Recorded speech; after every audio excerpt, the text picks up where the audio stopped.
Welcome to the video guide that demonstrates how to issue a vote through eLAPPS. To begin using your eLAPPS issuing point on election day, start by selecting your voting centre from the drop-down list and enter the password supplied to you by your voting centre manager.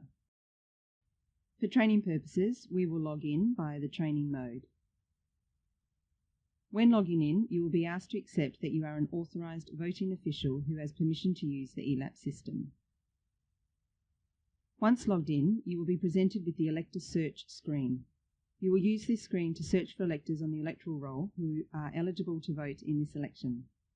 To do this, you can enter either a family name, a given name, or a combination of both.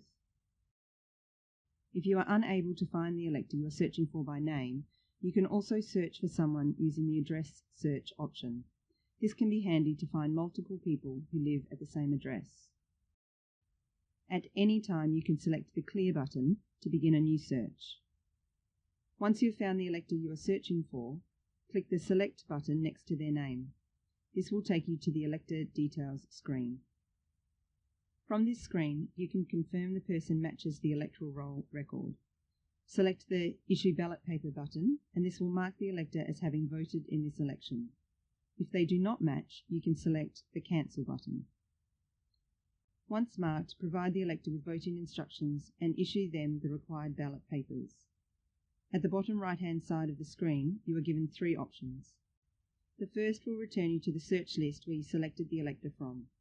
The second will return you to a list of electors that live at the same address as the current elector. And the third will return you to a new search. If a mistake has been made in marking an elector, you have an opportunity to search for that person and reselect them. Once you have selected them, you can use the Marked in Error button to fix the mistake. This can only be done on the same issuing point where the elector was initially marked and within 10 minutes of this occurring. When you have finished your current session with your eLAPPS issuing point, select the Log Off button at the top of the screen and lock the system. This training video is now complete. Thank you for watching the eLAPPS Issuing Officer video guide.